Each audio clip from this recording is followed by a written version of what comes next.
Hello students, हम chapter 2 पढ़ रहे हैं विद्युत विभव और धारिता।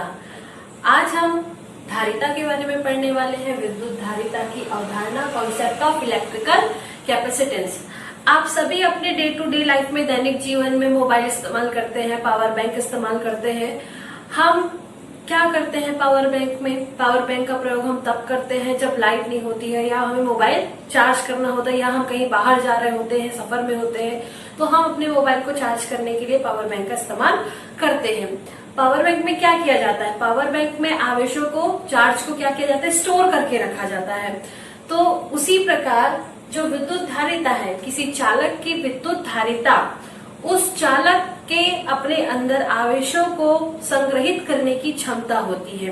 कोई चालक अपने अंदर आवेश को क्या कर सकता है? संग्रहित कर सकता है, और उसकी ये जो क्वालिटी है, उसका जो गुण है, ये कहलाता है आपका विद्युत धारिता। जब हम किसी चालक को आवेश देते हैं तो उसका विभव आवेश के अनुपात में बढ़ने लगता है। जैसे किसी चालक को यदि हम Q आवेश देते हैं, किसी चालक को हम Q आवेश देते हैं तो उसका विभव भी क्या होने लगता है? बढ़ने लगता है। यानी कि दिया गया आवेश विभव के अनुक्रमानुपाती होता है, डायरेक्टली प्रोपोर्शनल।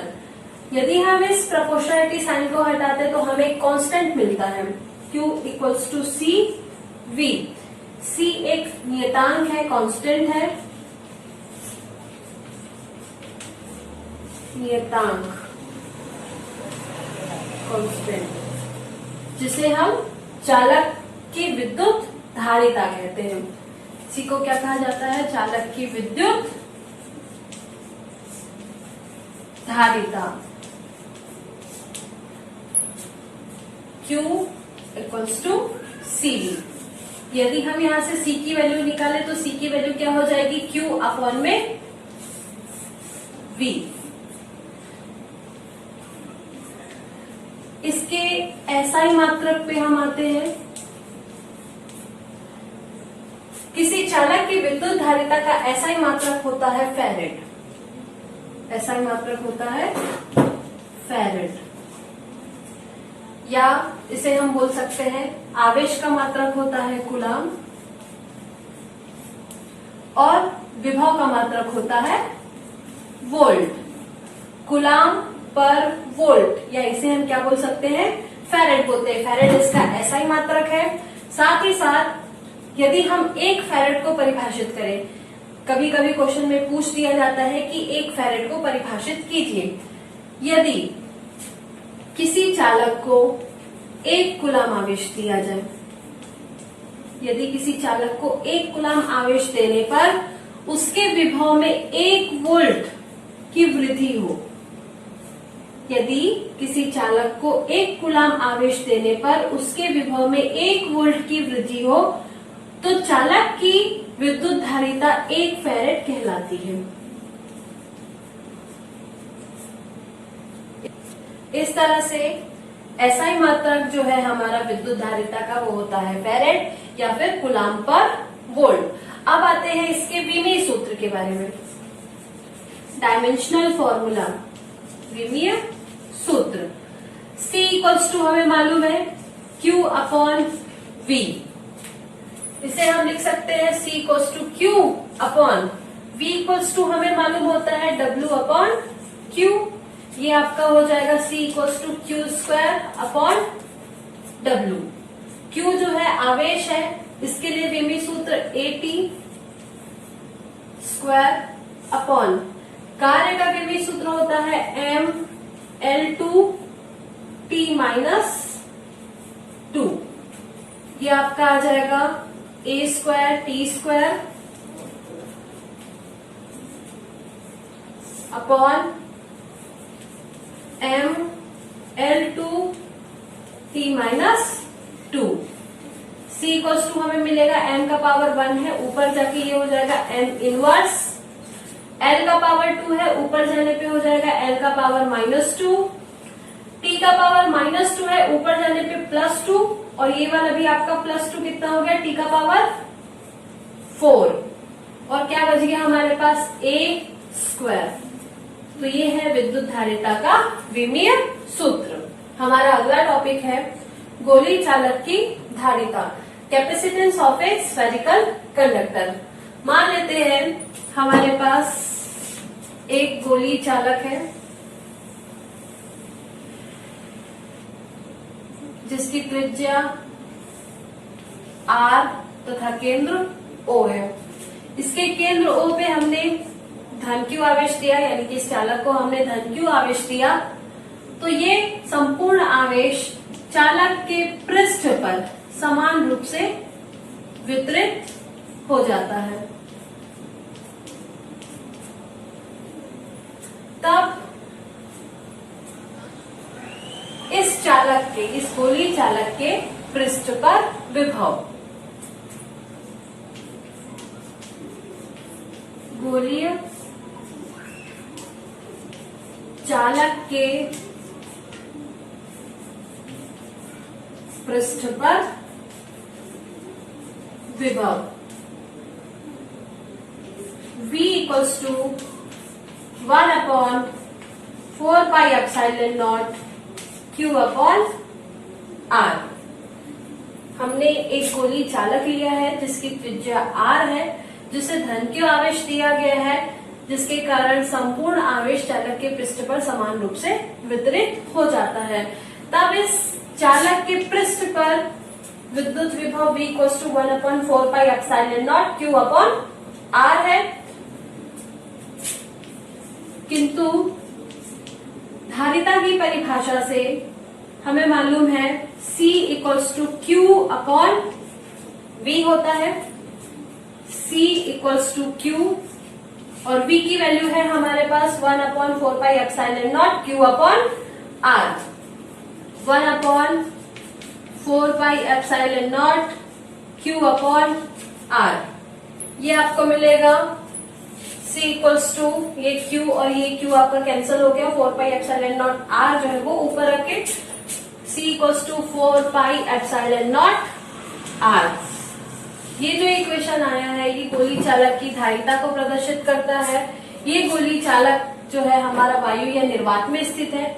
यदि गोली चालक के चारों ओर अन्य कोई माध्यम हो, यदि गोली चालक के चारों ओर अन्य माध्यम की उपस्थिति,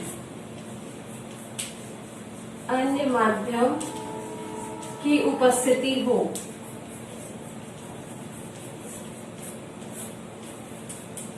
तब धारिता, गोली चालक की धारिता C equals to 4πε0 K into R। ये जो हमारा आया है इक्वेशन फर्स्ट और इक्वेशन सेकेंड, ये गोली चालक की धारिता को प्रदर्शित करते हैं। इक्वेशन फर्स्ट हमारा गोली चालक की धारिता है जब हमारा गोली चालक वायु या निर्वात में स्थित हो, और इक्वेशन सेकंड जो आया है ये भी हमारा गोली चालक की धारिता का व्यंजक है जब गोली चालक के चारों ओर क्या हो, कोई अन्य माध्यम उपस्थित हो। हमारे अगले टॉपिक में किसी चालक की धारिता को प्रभावित करने वाले कारक के बारे में हम पढ़ने वाले हैं, factors affecting the capacitance of the conductor. हमने पढ़ा है इससे पहले गोली चालक की धारिता C इक्वल्स टू 4πε0 R। किसी चालक की जो धारिता है वो किस पे डिपेंड करता है, किस पे वो निर्भर है। तो यहां से हम देख सकते हैं चालक की त्रिज्या पे, माध्यम पे। तो पहला जो पॉइंट है हमारा चालक का आकार। किसी चालक की धारिता उसके आकार पर निर्भर करता है। यहाँ से हम देख सकते हैं कि C जो है आपका अनुक्रमानुपाती है R के, यानी कि जितना ज्यादा R का मान, त्रिज्या जितनी ज्यादा बड़ी होगी, चालक का आकार जितना ज्यादा बड़ा होगा, उतनी ही उसकी धारिता भी क्या होगी, अधिक होगी। तो चालक का आकार यदि अधिक है, बहुत बड़ा है चालक, तो उसकी धारिता क्या होगी, अधिक होगी। इस प्रकार हम कह सकते हैं कि छोटे चालक की धारिता कम तथा बड़े चालक की धारिता अधिक होती है। दूसरा पॉइंट है हमारा चालक की आकृति, शेप ऑफ द कंडक्टर। यदि चालक के आकार को समान रखकर उसकी आकृति में परिवर्तन किया जाए तो आकृति में परिवर्तन करने के कारण उसकी धारिता भी बदल जाती है, क्योंकि आकृति में परिवर्तन होने के कारण चालक का विभव जो होता है वो परिवर्तित हो जाता है, बदल जाता है। तीसरा पॉइंट है हमारे पास चालक के चारों ओर माध्यम की उपस्थिति पर। Nature of medium surrounding the conductor.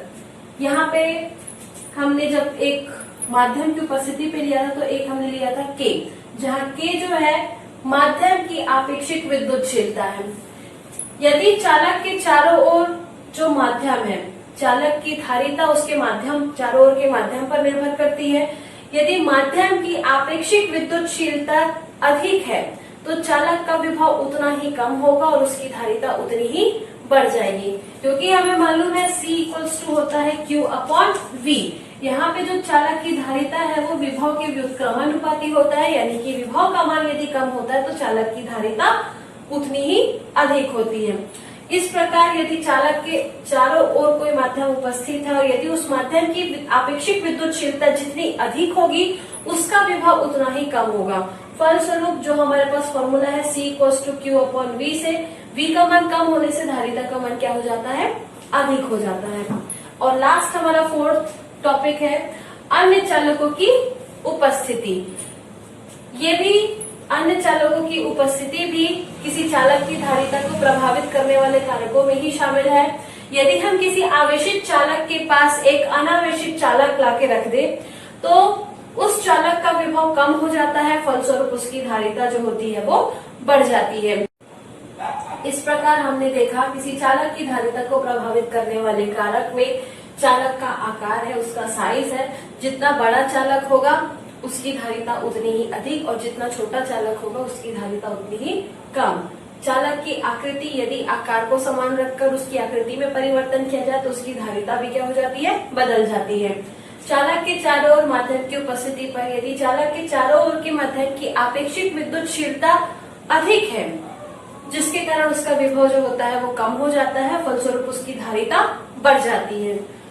और अन्य चालकों की उपस्थिति, यदि हमारे पास आवेशित चालक है और उस आवेशित चालक के पास यदि हम एक अनावेशित चालक को लाके रख दे तो अनावेशित चालक की उपस्थिति में उस चालक का विभव घटने लगता है, जिसके कारण उसकी धारिता जो होती है वो बदल जाती है। अगले टॉपिक में हम फिर मिलेंगे। धन्यवाद।